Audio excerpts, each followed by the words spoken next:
Subscribe to Asianet Newsable's YouTube channel and press the bell icon to never miss an update from us. Good evening. You're watching Southern Circuit and here's a lowdown of the top news from the South. I'm Pratibha Raman and first, the headlines.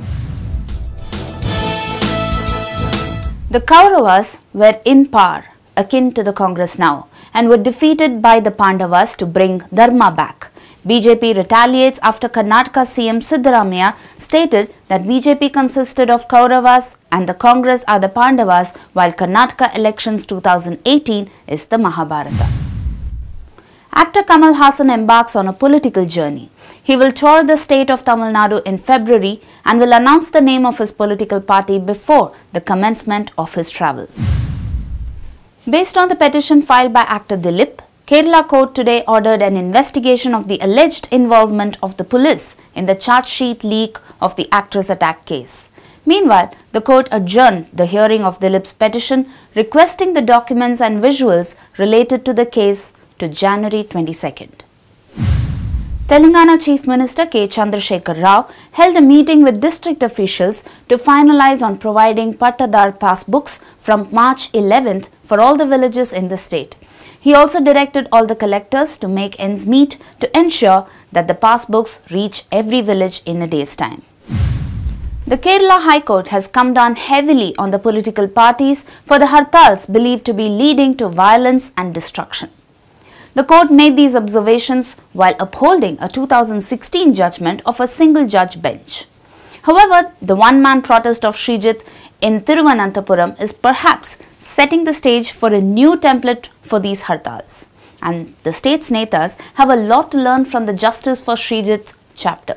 That's our newsable story for today.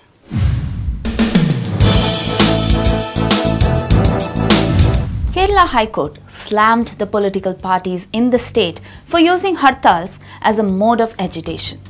The court made these observations while upholding a 2016 judgment of a single-judge bench which awarded a compensation of 7 lakh rupees to be paid to a driver who had lost sight in his right eye in a stone pelting incident. To give you a background, LDF trade unions had called a general strike from the midnight of July 4th till the midnight of July 5th, 2005. This victim driving a mini lorry lost his right eye when the supporters of the strike had pelted stones on his vehicle. The court called these hartals as a camouflaged banned long back. Literally everyone suffers and violence and destruction have become the worrying consequences. Well, this comes at a time when Srijit, the lone man in Thiruvananthapuram, has been holding a protest for 767 days, winning the support of many, even forcing the Chief Minister Pinarayi Vijayan to finally take note. Is Srijit setting a new template for hartals that these political parties must take a cue from? The Ahimsa route, very Gandhian in nature. The only problem is the situation, or rather the demand, might get noticed perhaps only after 2 long years. But think about it, there is no violence, you won't have to be answerable to the court too. Dear Kerala Netas, please take note, from Munna by MBBS on Reel to Justice for Srijit here for real, the new template has indeed worked. Hey Papu, thank you. Apun ko saman lena bas. A fight arose between two gangs at Kachiguda in Hyderabad. The incident occurred on January 16th. A complaint in this regard has been filed with the police. But interestingly, the police termed it as a petty issue and did not file a complaint. But after the video went viral on social media, the police has taken cognizance of this seriously and are on the lookout for the alleged gang members.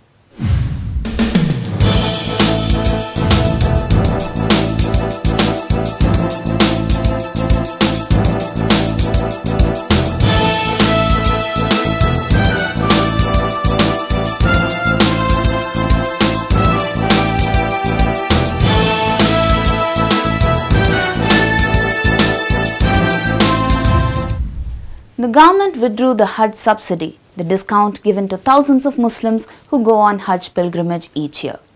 MIM leader Asaduddin Owaisi has criticized the government, but is there any validity in that criticism? The government withdrew the Hajj subsidy, the discount given to thousands of Muslims who go on Hajj pilgrimage each year. In Hajj subsidy, the government used to give discounts on Air India flight tickets to those pilgrims. Apart from the discounted airfare, the Hajj pilgrims were also provided assistance to reach specifically designated Hajj departure airport terminals. Meals, medical care and lodging were also provided. AIMIM President Asaduddin Owaisi has attacked the BJP for calling Hajj subsidy a form of Muslim appeasement and vote bank politics. Owaisi has himself been asking the subsidy to be scrapped and the money to be used to educate Muslim girls instead. But he also asked if BJP government would stop giving subsidies to Hindu pilgrimages. Let's talk about the fund allocations. In 2014, for instance, the centre spent about Rs 1,150 crore and the Uttar Pradesh government Rs 11 crore on the Allahabad Kumbh. Of this, opposition parties alleged that Rs 800 crore had been misused. However, this is not provided as a subsidy to those attending the congregation, but is spent on organizing it and for its security arrangements. The centre allocates such funds for festivities of other communities as well.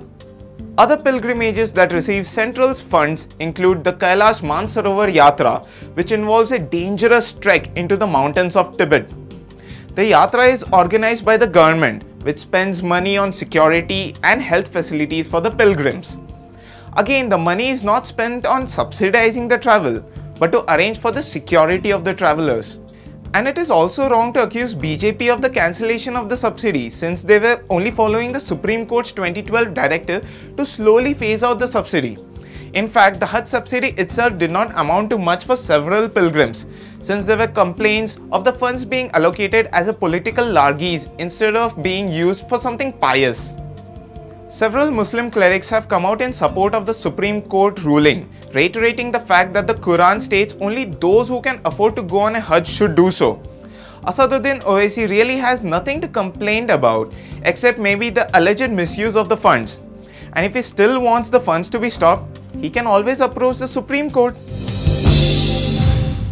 That's all on Southern Circuit. See you tomorrow.